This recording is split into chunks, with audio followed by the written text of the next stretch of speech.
એ છોકરી અહીંયા છાશ લેવા આવે છે કાયમ, તો આજે બી છાશ લેવા જ આવી હતી.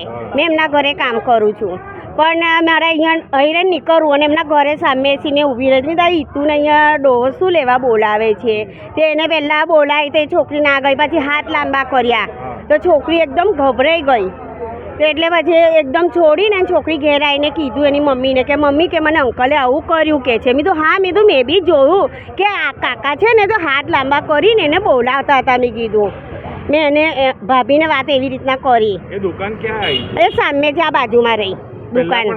હા, પહેલાં બી આવી રીતના ઘટના બની હતી, પણ આ લોકોએ છે ને દબાઈ દીધું. એને જે ડોહીસી છે ને તેને બોલીને દબાઈ દીધું. બધા ભેગા થઈને થોડું બોલીને અને દબાઈ દીધું. 2-3 વાર આવી રીતના થયા. પણ મેં તો આ વખતે તો તમે એ પોલીસવાળીની છોકરી છે એટલે તો છોડે જ નહીં.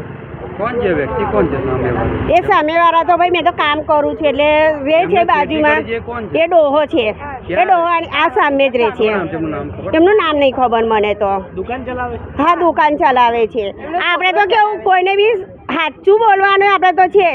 એની છોકરી છે, કાલ ઉઠીને આપણી બી છોકરી હોય, ગમે તે છોકરી હોય, આપણે તો બોલવામાં તો પહેલું રાખવાનું જ, અને સાચું બોલવામાં કશાથી બીવાનું નહીં. તમે પછી કોને જાણ કરી?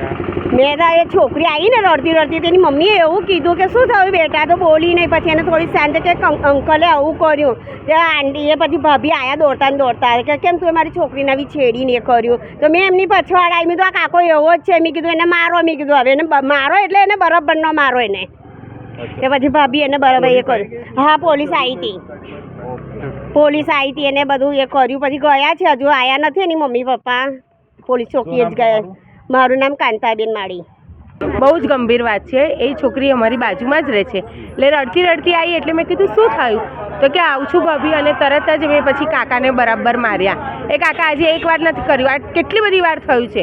પણ એ ઘટનાને આપણે દબાઈ દીધી છે. પેરેન્ટ્સે કોઈ જાગૃત નથી થયા, પણ આ વખતે અમે જાગૃત થયા કે ના હવે તો નહીં ચાલે. અમે ખુદ નથી જતા એમની ત્યાં. અમારા છોકરાઓ જાય, છોકરીઓને તો અમે મોકલતા જ નથી. સોસાયટીમાં દુકાન છે, એમનું ઘર પણ ત્યાં જ છે. હા, આ ઘર અને દુકાન. હવે આગળ શું કરશો? અમે તો બંધ કરાવીશું. અમને બધાએ સપોર્ટ આપવો જ પડશે. અમે એની દુકાન બંધ કરાવીશું, કાં તો અમે એવું કહીશું કોઈએ નહીં જવાનું એની ત્યાં, કોઈએ લેવા જ નહીં જવાનું, કોઈ પણ વસ્તુ લેવા નહીં જવાનું. એ વ્યક્તિનું નામ નથી ખબર. કેટલું ગંભીર મામલો? બહુ જ. આજે છોકરી એટલે શું કહેવાય? આજે કોઈની છોકરી આપણી જ છોકરી છે. કાલે સવારે આપણી છોકરી જોડે થાય તો શું કરશો? આ બહુ ગંભીર વાત છે. આને તો તમે ગંભીરતાથી લેજો જ. અચ્છા, પોલીસને હવે તમે સોસાયટી વાળા મળીને ફરિયાદ કરશો? કરી દીધી, ફરિયાદ થઈ ગઈ. પોલીસ આવી ગઈ છે પોલીસ. શું નામ આપનું? અર્ચના શાહ.